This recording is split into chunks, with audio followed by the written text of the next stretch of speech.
Selamat datang di channel Rudy Konsultan, channel yang membahas tentang informasi perpajakan dan tutorial tentang aplikasi perpajakan.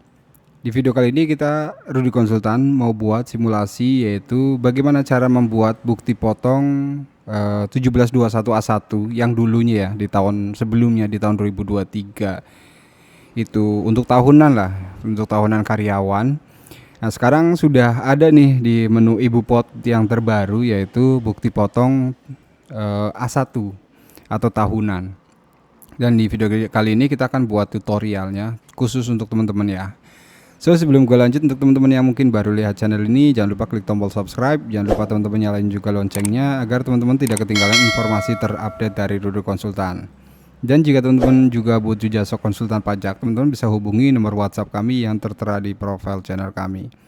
Ibu Pot 21 kan baru launching di awal Januari ya, tahun 2024, secara banyak sistem yang masih mungkin belum sempurna. Jadi istilahnya masih banyak trouble juga. Nah, jadi mohon dimaklumi ya teman-teman. Dan di sini kita udah login ke www.pajak.co.id. Jadi ketika teman-teman mau mencoba untuk menghitung pembuatan bukti potong 1721A1 terus kemudian atau bukti potong A1 tahunan, teman-teman bisa masuk ke bukti potong di sini. Kita akan bedah ya, isinya itu seperti apa aja di bukti potong A1 tahunan ini. Nah, untuk pengisiannya teman-teman bisa rekam di sini ya, menu rekam. Di situ ada dua, yaitu bukti potong bulanan atau final tidak final, dan kemudian ada bukti potong tahunan A1. Nah, kita akan coba buat bukti potong tahunan A1. Nah, di sini untuk identitasnya tetap sama ya, apakah teman-teman memasukkan NIK atau NPWP. Nah, silakan teman-teman, misalnya di sini kita masukkan adalah NIK saja deh. Kita akan coba dengan asumsi NIK.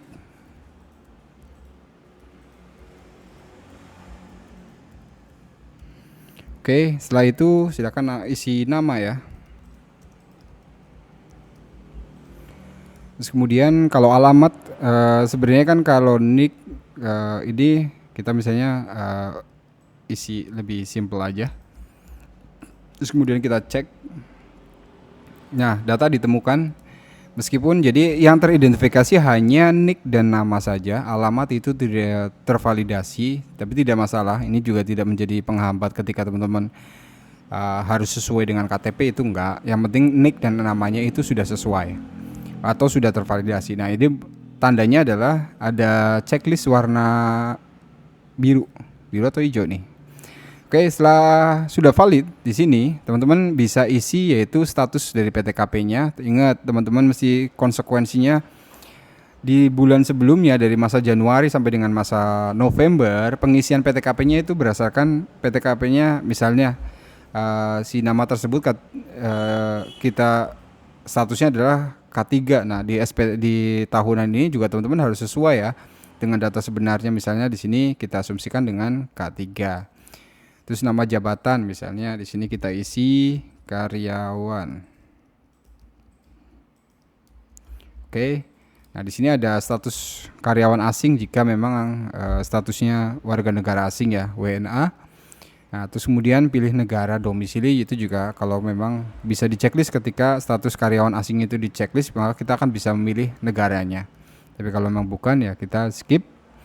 Nah, terus kemudian jenis kelamin di sini kita perisi laki-laki. Terus kemudian kode objek pajaknya di sini karena pegawai tetap maka 21.100.01. Jika 02 ini 100.02 ini untuk bendaharawan ya. Terus kemudian pilih tahun pajaknya. Di sini kan karena memang Ibu Pot diperuntukkan untuk tahun 2024 ke atas, jadi kita pilih tahun 2024.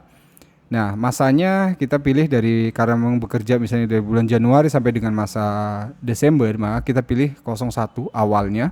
Terus kemudian sampai dengan, di sini sistemnya masih di lock. Jadi karena sekarang baru masa Februari, jadi di sini hanya bisa pilihnya 02.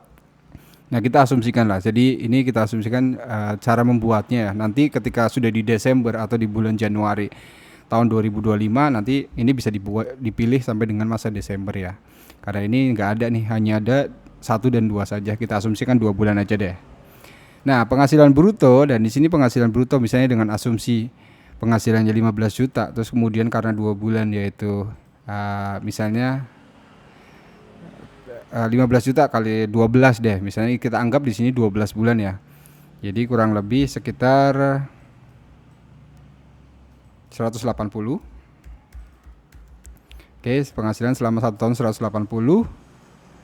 Terus kemudian gaji atau uang pensiun berkala. Jadi di sini silahkan isi teman-teman sesuai dengan ini ya, tunjangan PPh. Misalnya kayak tadi kan 750.000. 750.000 dikalikan dengan 12. Sebentar.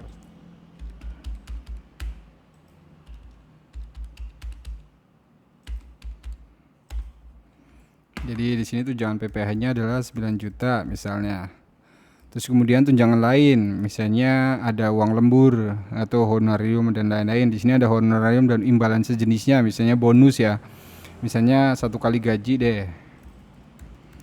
Nah, terus kemudian premi asuransi itu juga memang ada premi asuransi. Jadi di sini diisi sesuai dengan data yang sebenarnya di perusahaan tempat teman-teman bekerja.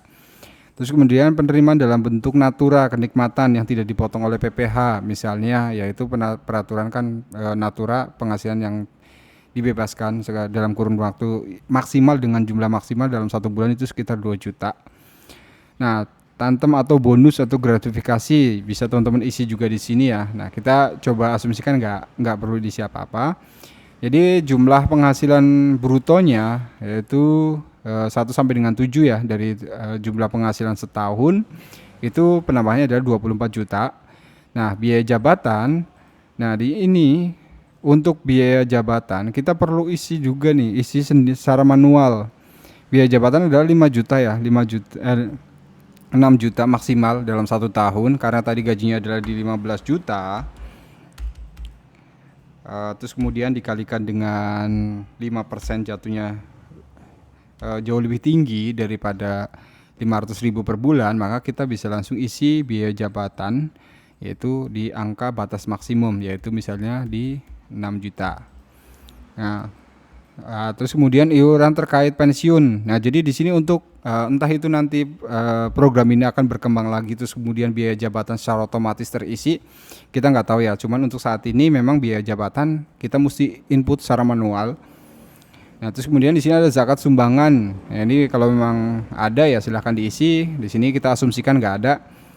Terus kemudian jumlah penghasilan neto di poin 8 dikurangin 12 yaitu sebesar 18 juta, yaitu dari 24 juta dikurangi 6 juta, hasilnya 18 juta.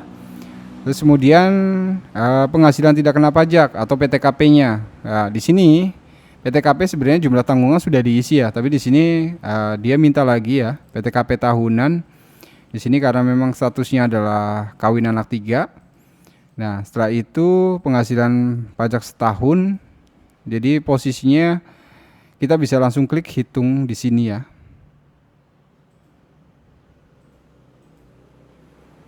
Ya, ini lagi proses ya. Oke, sebelum penghasilan kena setahun yaitu 15 dikurangin 16. Oke, jadi di sini penghasilan bruto.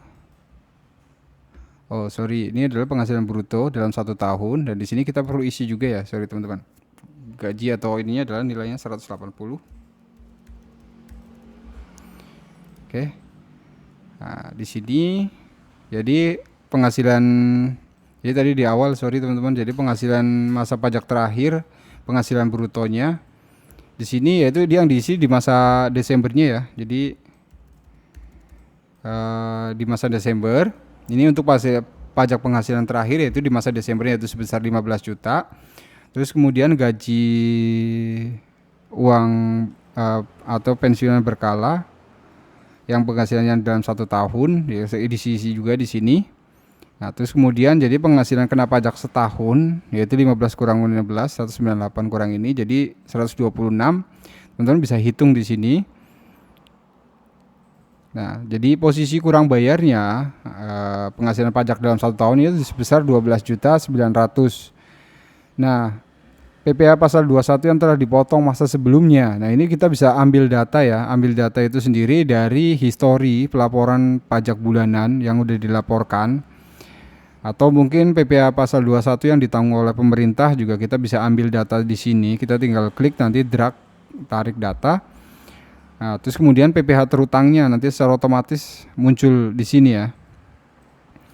Nah, di sini PPh pasal 2126 yang telah dipotong atau dilunasi pada masa pajak terakhir. Jadi nanti di sini PPh pasal 21 yang dipotong dari bulan Januari sampai dengan bulan Desember atau bulan November di sini. Nanti akan muncul ya. Ketika mungkin sudah penginputan, karena di sini kita asumsinya adalah belum kita input ya di masa Januarinya.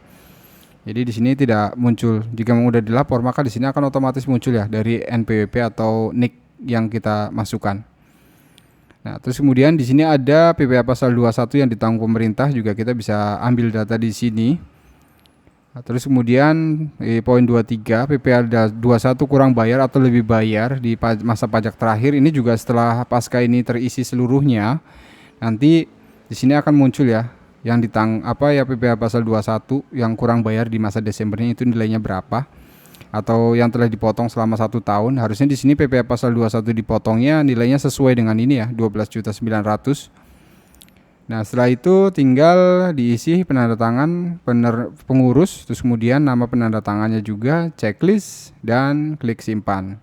Nah, bukti potong A1 tahunan ini ketika sudah dibuat, beda sama yang bukti potong 1721 A1, kita masih diperlukan untuk tanda tangan basah, terus kemudian dan stempel juga. Nah, di Ibu Pot 21 ini karena sudah tanda tangannya menggunakan tanda tangan elektronik berbarcode, jadi nantinya tidak perlu ditanda tangan basah ya. Oke, sampai sini dulu ya tentang pembahasan bukti potong tahunan A1 yang sudah tersedia di menu Ibu Pot. Jadi kita baru coba-coba sampai sini dulu ya, karena memang pemilihan masanya juga masih terbatas, baru bulan Januari sampai dengan bulan Februari. Nantinya jika memang ada perkembangan lebih lanjut, nanti kita akan informasi di video berikutnya. Terima kasih sudah menonton teman-teman. Dan jika teman-teman juga butuh jasa konsulen pajak untuk SPT tahunan badan ataupun orang pribadi, silakan bisa hubungi nomor WhatsApp kami yang tertera di profil channel kami. Terima kasih sudah menonton dan sampai jumpa.